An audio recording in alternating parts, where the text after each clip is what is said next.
But now if someone, a physician mid-career, looking to transition out of clinical practice, ask me that question, I would say it depends because you don't necessarily need a degree unless the degree really adds something to your value on the market or your skills that you're going to apply directly in something that you have a clear objective for. So it's not necessary for a physician to get an MBA to become entrepreneurial, for example. Welcome to Skin Deep. I'm Dr. Anna Chacon, and today we have a very special guest joining us. Get ready for some expert insights you won't want to miss.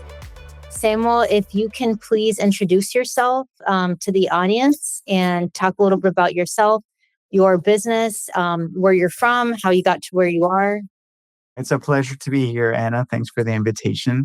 I'm originally from Ecuador, and I moved to the US a while ago. I was first an exchange student here, and then I came here for my medical training. My background is in surgery. I did my internship at Mayo Clinic. However, early on, I realized that a clinical career path wasn't the right fit for me. So I decided to look for non-clinical career options. And that took me to public health first and then to business. And while I was in business school, I was exposed to the world of consulting and just to a different thought process, a different way of approaching problems. And I realized that I could apply my background in healthcare in a different area. So that's how the idea came about for me to start providing consulting services. I started first as an independent consultant, and now I have a small boutique company that provides strategy consulting in the life sciences. We work with clients broadly in healthcare. And for me, the focus is primarily health and wellness companies, for example, supplement companies, and also some biotechnology companies, especially some digital health companies, for example, companies that create apps that have a health purpose. What was it that made you think that you didn't want that clinical path? For me, back then, I don't think I even had the words, and I don't think I had enough clarity to realize that what I was experiencing during residency was my body just not feeling comfortable with the experience. It just, now I look back and I realized it wasn't aligned with my values. I remember, getting to the hospital on a Saturday and having to be there for 24 hours and just feeling miserable knowing that I would have to be there when I wanted to do something different, when I wanted to be outside or spend time with my family or focus on other things like, writing or pursuing other passions I have. So that made me realize that perhaps that wasn't the right place for me. And I also noticed in my specialty, especially in surgery, general surgery in particular, there was a lot of burnout early in their early career, mid career, and late career burnout.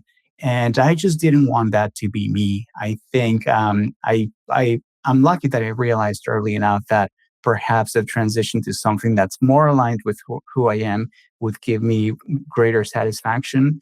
And now I look back and I realize that it was the right decision. Are you from Ecuador, you said? Yes, I'm from Ecuador. Did your family play a little influence in your decision? Did you do also residency in Ecuador or partly in the United States? Kind of how did you split your training and your background?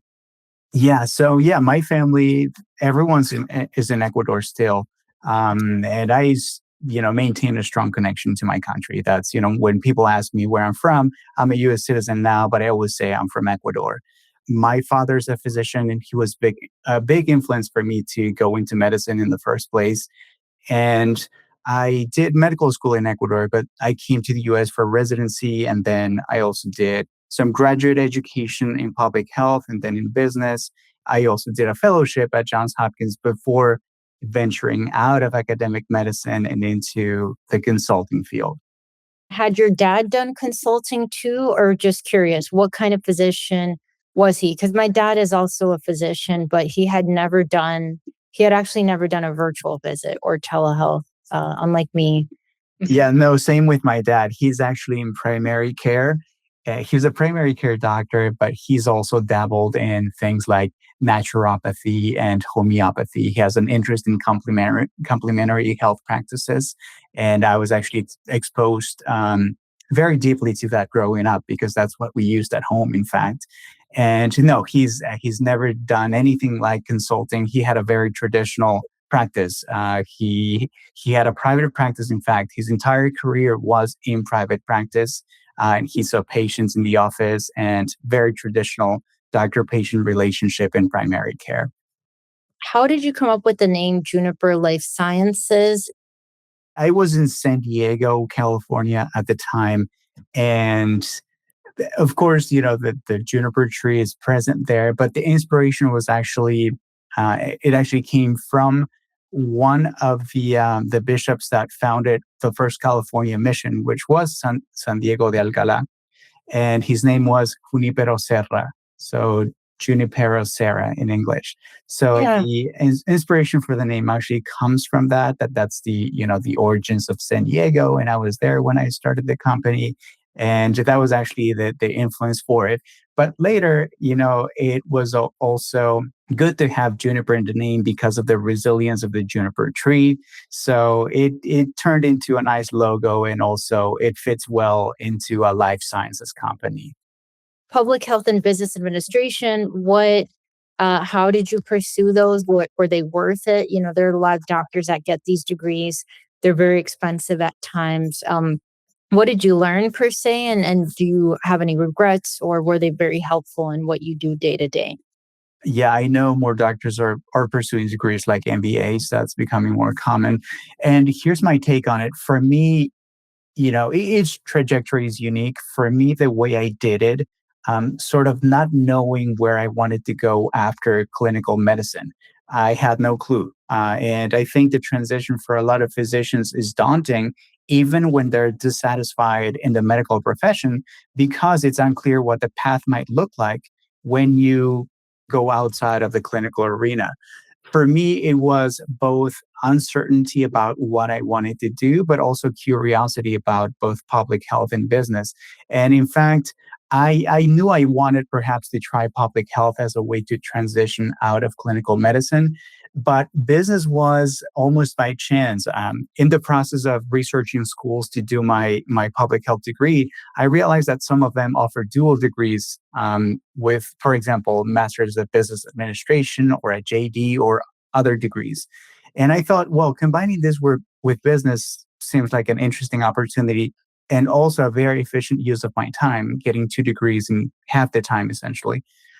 So I thought it was an interesting combination, and I had no expectations because I had no experience in business. But now, if someone, a physician mid-career looking to transition out of clinical practice asked me that question, I would say it depends because you don't necessarily need a degree unless the degree really adds something to your value on the market or your skills that you're going to apply directly in something that you have a clear objective for. So it's not necessary for a physician to get an MBA to become entrepreneurial, for example. And in fact, I have some peers who have started businesses who don't have degrees in business. So that's not a requirement.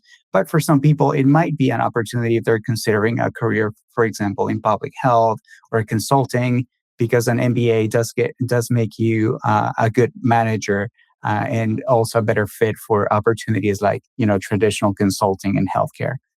What are some of the biggest challenges? I almost want to ask you, does anyone help you out with your company? Do you have other staff? Or do you kind of single-handedly do everything on your own? And how do you balance running a business? Yeah, because it's such a small business and maybe you can relate with your own practice. You of course have to wear many hats and you have to be on top of, different things in your business. I do have a small team of consultants, so it's less than 10 people total. And we all specialize in the life sciences in some way. Some people have backgrounds in public health or in medicine because most of the projects we get, 9 out of 10 projects we get are specifically related to health and medicine. So having people who understand that aspect is a requirement. And then I think an added benefit is to have people who also understand the business aspect of healthcare. That's a real advantage for the work we do because oftentimes, clients come to us because they look for expertise in medicine or the sciences, but they also want someone who can take that and help them, grow their businesses or develop better products. So it's important to have a combination of the two. Did you teach yourself 6 languages? Yeah, I love languages. So when I was talking about not having time to pursue my passions during residency, that was one of them. I love languages. I actually have learned 5 languages as an adult. So, Spanish is my native language. English I learned as a teenager, and then as an adult, I taught myself 5 languages. And sometimes people ask me why, or what's the secret to learning a language. And it's really, you have to put in the time and you have to make it something practical, something actionable, something that you're going to use. Because most people, if you ask them, they say, I would love to learn a foreign language, but they don't really want it because there's no, practical use in their lives. They don't make it something, they don't make it a priority in their lives. Whereas for me, it's a passion and I love it. It's allowed me to connect with people better, to have more authentic experiences when I travel, to understand cultures more deeply. So it's been a benefit all around for me. Do you travel a lot to try to use them? Or how do you try to use the languages? So, in fact, some languages I speak, I have never used in the countries that speak them. I just, like languages. But for some other languages, I've had the opportunity to travel to countries where they're spoken and I've used them there. And it's completely changed my travel experience. For example, I was in Europe and I was in France and in Italy, and being able to essentially, visit as someone who can understand the culture a little better because I'm having conversations with locals, or I'm going off the beaten path to places where perhaps not a lot of tourists venture into because I speak the language. So it's been a huge blessing for me, and it's really paid off to put in the time to learn those languages. What languages are they? Spanish, English, French, Italian, Portuguese, German, and now I'm learning Dutch. Wow. Okay. So European based. Yeah. It's interesting. I used to be a belly dancer in a previous life in college, at college and high school. And then I learned like Arabic just because of the music, to try to kind of, but it was just so hard. So I really admire that. Yeah. That's Uh, amazing. what tools do you use for them? Do you kind of use the same tool online for all 5 of these languages? What I use, in fact, is here's my approach because language learning is different in the adult than in children. Mhm. And sometimes people ask me, what's the method? What's the secret? Does Duolingo work? Does this method work or not? And the thing is, there's no other way around using the language as soon as you can and as often as you can. And the way I approach it is, for me, it's important to have like a rough understanding of the language first. So, for maybe 6 weeks to 8 weeks, I'll focus on understanding the basics of the grammar of the language, building some basic vocabulary, knowing how to construct the basic sentences. But as soon as I have a grasp of that, I start using the language. And one tool I use, which I always recommend to people, because you don't always have the opportunity to meet up with someone who speaks the language. So what I do is I use a tool called conversationexchange.com. And it's really simple, low tech. You create a profile and you meet with people who are practicing your language, and then you create this what are called tandem exchanges with them, where you meet for an hour and you speak your language for half an hour and then their language for half an hour. And you really commit to doing that, to only using that language for that period of time.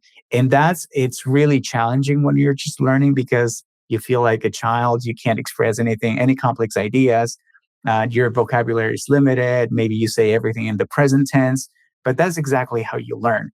And if you don't find those opportunities where you're challenging, where you feel like what you have to do in that moment is one level or slightly above your current competence, you're not going to learn. You have to feel uncomfortable in that way to learn a language.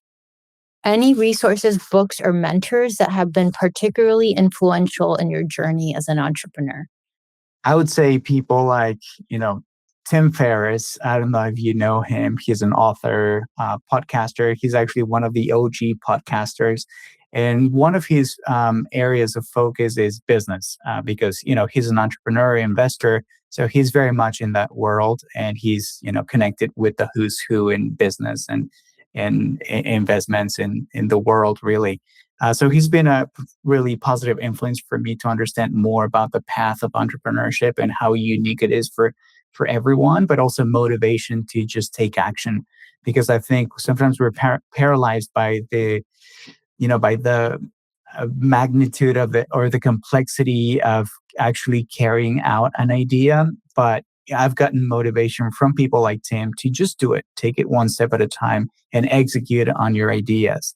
And literature, there's so much literature and actually some books that I've found inspiration in are not necessarily business books, but books in other areas.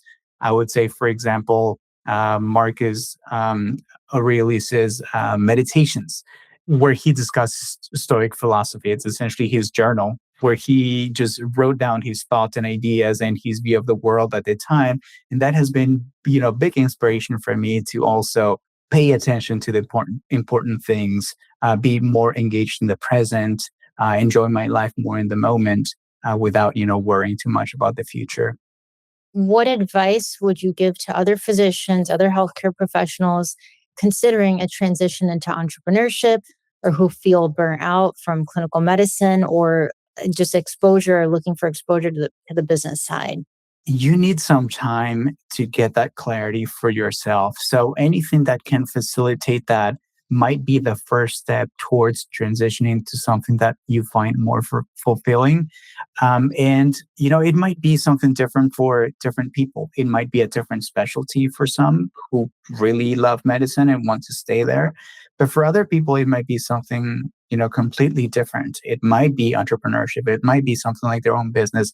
For others, it might be consulting. So whatever you are considering, the only way to get clarity on what the best path might be for you is to understand yourself better first. So what I would recommend is take some time off. And I mean, physicians, I think they do have that luxury if they plan it correctly to save, enough money to be able to, live off those savings for a few months. And I know at, different stages in their career, they might have more responsibilities like, families and mortgages and so on. But I think it's so important to create that time, to create that space, to think deeply about what you want to do, to reflect on who you are, what your values are. Maybe you can meet with a coach at that time to help you get that clarity so that you can make the best decision for yourself. Because maybe entrepreneurship isn't for everyone, but whatever you are considering, I think if you have that time for, deep thought, I think it's more likely that you'll make the right decision. And it's so important because I've met so many colleagues, and maybe you have too, who are really dissatisfied in medicine, but don't know what to do outside of it. So, and anything that can help you take time for yourself, breathe, get back to the basics, just take good care of yourself, of your health, and then engage in the process of deep thinking can help you with, a future move. What trends are you seeing? Any projects that you've had like significant impact on? And then long-term goals, and then how you foster innovation and creativity just in general. So the first part of your question was what trends I'm seeing. AI is the biggest one, and I'm sure all of us are exposed to it now on the personal side, on the business side, and I'm just keeping an eye on it and keeping abreast of the developments in medicine in particular. I think it's going to affect medical practice in many ways, in some profound ways. I don't think it's going to replace physicians. My hope with AI is mostly optimistic. I hope that it makes clinical practice safer, more efficient, that it helps to reduce burnout for physicians, that it helps to reduce administrative burden. That's really, I think, the best case scenario for AI.